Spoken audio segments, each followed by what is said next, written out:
نے جیل میں ڈال دیا تھا. درست. ریفیوزل. بٹ پہلے جج ہی نہیں بنے نا سر, یہ بھی تو ہے. یہاں پہ جو نہ بن کے بھی جیل میں گئے, یہاں پہ جو اور بن کے بھی کئی لوگ یہاں پہ جو انڈیپینڈنٹ جج جوڈیشری میں آ جاتا ہے وہ اس کے ساتھ وہ ہوتا ہے جو کہ ہو رہا ہے آج. جی سر, اسی لیے یہ آگے یہ ہمیں کوشچن کرتا ہے کے ساتھ جو ہوا تھا. جی آئی نو یہ سر کچھ چیزیں ہیں جو پورے نیشنل لیول پر بحیثیت وکلا ہم سب کے لیے بڑی شرم اور اس کا باعث بن جاتی ہے, تو بار بار احمد صاحب کیا کہ احمد صاحب جی سر, آپ وکیل ہیں نا سر اگر اسلام آباد بار کاؤنسل آپ کو پسند نہ کرے, اسلام آباد ہائی کورٹ بار ایسوسیشن آپ کو پسند ہٹا سکتی ہے نا سر, ٹھیک ہے, مجھے یقین ہے آپ نے ان سے تو فیس نہیں لی, مگر عام کلائنٹ تو آپ کو فیس نہ دے, آپ کچھ نہیں کر سکتے ہو نا, ٹھیک ہے نا. کر سکتا ہوں سر, کیس ہی نہ کروں. نہیں سنیے نا, وہی آپ کر سکتے ہیں نا, آپ ہر بیوروکریٹ کو نکال سکتے ہو, کوئی اس کو کانسٹیٹیوشنل پروٹیکشن نہیں ہے. میں یہ بار بار آپ سے یہ کہہ رہا ہوں, اتنی کانسٹیٹیوشنل پروٹیکشن آپ نکال کے تو دیکھیں جج کو, آپ کسی کو بھی بیوروکریٹ کو نکال سکتے ہیں, ہر کوئی نکال سکتے ہیں. جج کے پاس کتنی دیواریں کھڑی ہوئی ہیں, آئین نے پروٹیکشن دیا ہے, اب آپ کو اپوائنٹ ہو گئے, اب آپ کو کوئی نہیں نکال سکتا, ایک ہی ادارہ نکال سکتا ہے, سپریم جوڈیشل کاؤنسل. کس کا ادارہ ہے؟ تابع ہے ایگزیکٹو کے؟ نہیں. پارلیمان کے تابع؟ نہیں. وکیلوں کے تابع؟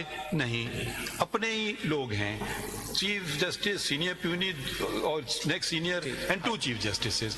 تو یہ تو کانسٹیٹیوشنل پروٹیکشن ہے کہ 62 سال تک آپ ریٹائر ہو کے جائیں گے, آپ کو نہیں نکالا جا سکتا. بالکل ٹھیک ہے. اگر اتنی پروٹیکشن کے ساتھ اور پھر کنٹیمپٹ کے پاس, اور اتنے کون سی کس آپ کے پاس ہیں کوئی کنٹیمپٹ کے پاس؟ آپ کو کوئی گھر میں کچھ کہے آپ جائیں گے تھانے میں رپورٹ کروانے. تو دیکھیے اب یہ بات تو نہیں ہے کہ جی ہم بالکل ہی کمزور ہیں, نہیں, یہ میں امپریشن بالکل نہیں دینا چاہتا ہوں, اور یہ کوئی جج پاکستان میں سب جج سنیں, ٹھیک ہے. میرے حساب سے سول جج اتنا ہی پاورفل ہے جتنا دوسروں کو ہونا چاہیے. میں اس لیے اور یہ جو ہم لوگ بار بار کہہ رہے ہیں اس کی کیا مجال ہے, اس کی کیا مجال ہے, بالکل اس کی مجال ہے. وہ کھڑا ہو اور اپنا لوہا منوائے سب کے سامنے. درست. ٹھیک ہے. اس کو کون کیا کر سکتا ہے, نکالے گا. سول جج کو بھی کون نکال سکتا ہے, وہی جوڈیشری نکال سکتی ہے نا.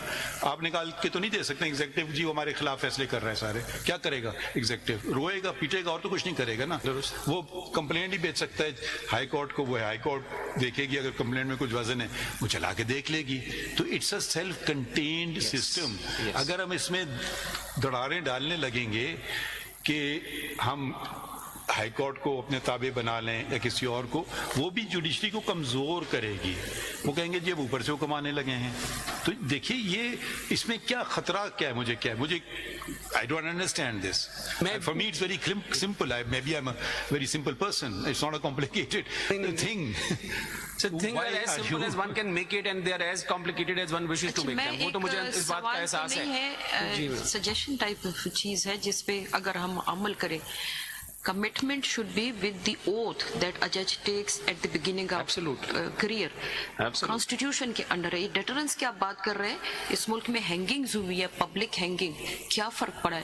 ابھی جو کرائمز ہو رہے ہیں اس وقت سے زیادہ ہو رہے ہیں. تو یہ کمٹمنٹ ہونی چاہیے, that should come with in the جج, کہ میں نے اپنے اوتھ سے کمٹ کرنا ہے, کانسٹیٹیوشن سے کرنا ہے, اور شیئر کرے دوسروں سے کہ یہ اپروچز آ رہی ہے, کیا ہونا چاہیے. بالکل جناب, سب نے جو نشاندہی کی ہے, اکیلا ہی ڈرے کرنا یہ کہ ہم کس طریقے سے ٹیکل کریں ان کو, جو بھی انٹرفیرنس ہے, چاہے وہ میرے بھائی کیوں نہ ہو, چاہے وہ میرا کوئی ایگزیکٹو نہ ہو, اس کو ٹیکل کیسے کریں یہ بتائیں. جی میں اس پہ آ رہا ہوں. آپ ہمیں بتائیں کہ یو ہیو پاور. اس سے جو دو پہلو ہیں جس سے مجھے اس بات کا جو سمجھ آئی سر, یہ جو ہے نا بیسکلی سب آبزرویشن جو جناب کی طرف سے آئی ہیں, ایک تو بیہیویئرل چینج ہے جو ود ان دی جوڈیشری آنا ہے, اس میں میں کچھ نہیں کر سکتا, یہ آپ نے کرنا ہے, اور یہی سب کچھ ہے پہلی چیز. لیکن اس میں ایک بیہیویئرل چینج ہے جو میری طرف سے بھی آنا ہے.